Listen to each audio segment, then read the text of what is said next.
Tara, samahan niyo akong review ang isa sa pinaka-most requested helmet dito sa ating channel. Yan ang Circuit Helmet from Geely Helmets PH. Let's go!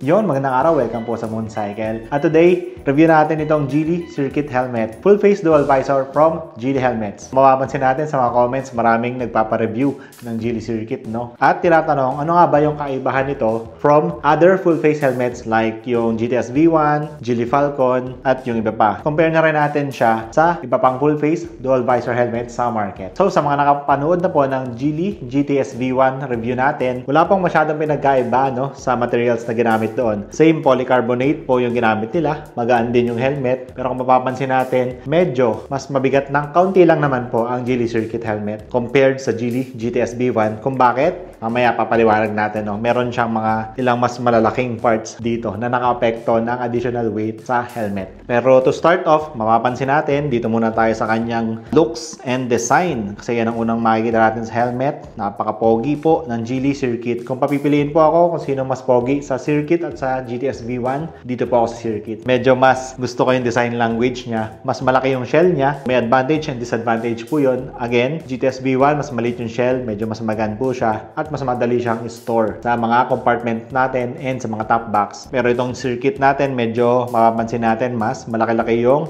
shell size niya. Pero itong Honda gray color niya, napakalupit. Ganda kasi oh. Kita nyo, kumikinang-kinang. Kung makipapansin nyo dito, maganda ang kanyang design language. Meron siyang mga cuts dito sa side. Tumutulong yan for aerodynamics to lessen wind dragging. Meron siyang mga air vents dito, syempre. Dito sa baba at sa taas. At dito ang kanyang labasan ng hangin na pumasok sa loob natin mga helmet. Kung mapapansin natin, meron na siyang parang maliit na spoiler dito, no? Pero out of the box, may kasama rin po siyang extra spoiler na ma-install natin dito para mas humaba pa yung look at maging mas mukhang pang race na talaga itong ating Geely Circuit Helmet. Nakakatulong again yan sa wind dragging. Mas maganda yung airflow at aerodynamics na ating helmet. Ang nakakabit po sa kanya ngayon is iridium lens, pero meron po siya syempre kasama ang clear lens out of the box. Laging sulit ang bigay sa atin ng Geely Helmets, no? Meron siyang dual visor. Full face dual visor po ang ating Geely Circuit. Sa timbang na 1,550 grams lamang po sa size large. Full face dual visor na po yan. Again, nabanggit ko nga, medyo mas magaan po ang Geely GTS V1. Pero, hindi rin po ganun kabigat ang ating Geely Circuit. Siyempre, hindi rin magpapahuli sa safety certifications ang Geely Circuit. Meron siyang DOT FMVS 218 certification. Meron din siyang ECE 22-05 certification. Meron din siyang Certified Product Safety from BPS. At makukuha niyo po lahat ng features na ito sa halagang 3,500 only. Napakalupit, no? Safety helmet, magaan, maporma. Ito nyo naman yung kulay, ang pogi. May kasamang spoiler, may kasamang clear lens sa halagang 3,500. So, ilang pang features ang kanyang lens, anti-fog, anti-scratch, resistant. Pero mapapansin syempre natin ang mga lens, nagpapag pa rin po yan, no? Check natin yung clear lens niya kung pinlock ready na, no? Ito yung kasama niyang spoiler. Pwede natin ikabit yan sa likod. Ito naman yung kasama niyang clear lens. So, mapapansin natin yung nakakabit na iridium lens po sa kanya is hindi pa ata pinlock ready. Parang itong kanyang lens na iridium ay hindi pa pinlock ready, no? Pero meron naman po siyang kasamang extra clear lens which is pinlock ready. Pinlock po ang nakakatulong sa ating mga helmet para hindi po mag-fog ang ating mga helmet pag medyo pabago-bago yung panahon. Lalabas tayo ng sobrang aga or biglang umulan, hindi nagpapantay yung temperatura po sa labas at sa loob ng ating helmet. Kaya nagkakaroon ng tinatawag na fogging. Pinlock po ang isa sa mga nakakatulong dyan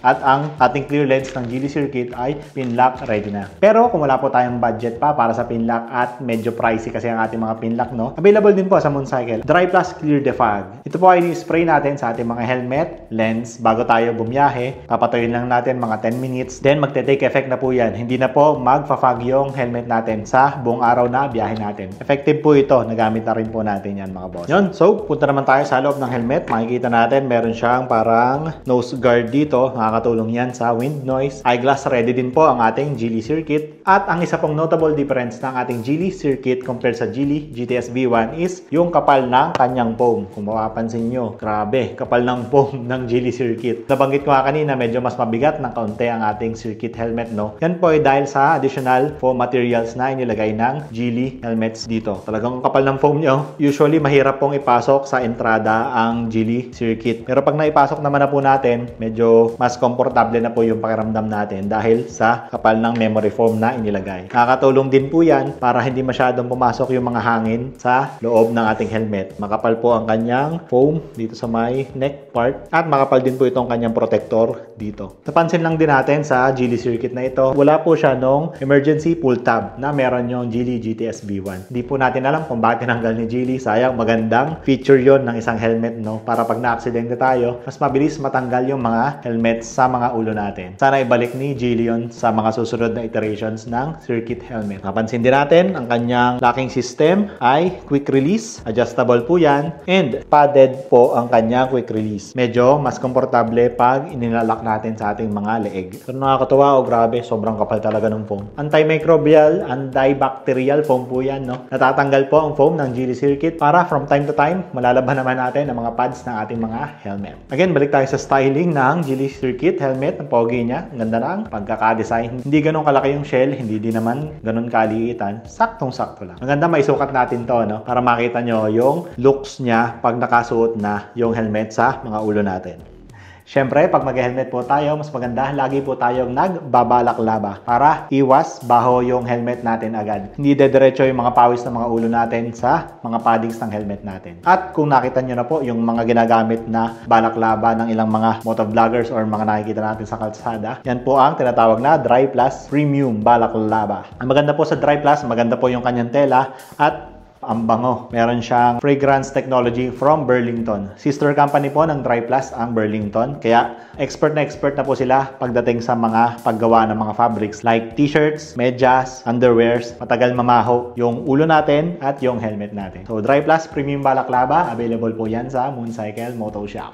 Tara, suot na natin to. Geely Circuit Helmet. Maganda pa sa Dry Plus ang popogi, no? Designs nila. Itong kulay na to, gusto ko to eh. Mojave color. Suot natin tong Geely Circuit Helmet. Mapapansin natin, masikip talaga yung kanyang foam. Baka mahirap itong ipasok sa entrada. Ito ay size large. Yun, no? Okay naman, sa ngayon, dahil bago pa lang yung helmet sa akin, medyo masikip pa siya dito sa pisngi ko. Sa ulo ko, ang size large, okay naman. Wala naman akong pressure points. Walang masakit na tumutusok sa akin dito. Makapal lang talaga yung kanyang foam. Pero katagalan, huhulma yan sa mga mukha natin. Especially pag saktong-sakto naman yung sukat ng helmet po sa atin. Yung makapal talaga siya. In the long run, magiging mas maganda to kasi magiging mas komportable to para sa atin. Huwag lang yung sobrang sikip na hindi tayo nakakapagsalita, no? Ang maganda rin pong sizing ng helmet, hindi natin ipapasok yung dalawang daliri natin dito sa taas ng ulo natin. Napansin ko lang din dito sa kanyang field of vision, medyo maliit-liit lang po siya, no? Although nasa una-una naman yung mukha ko, kaya okay naman, nakikita ko naman. Pero nakikita ko pa rin itong dito sa nose part ko at yung taas ng helmet. Adjustable din yung kanyang strap, kaya masisik pa naman po natin yan. Overall, okay naman yung comfort sa akin. Mas maganda, ma-break in muna natin ito bago natin gamitin sa long ride. Natin, ito yung kanyang dual visor, narito sa gilid, madali lang hanapin. Kahit naka-gloves, madali siyang i-activate. Tara natin. Yung front side, yung side view, back view, at kabilang side.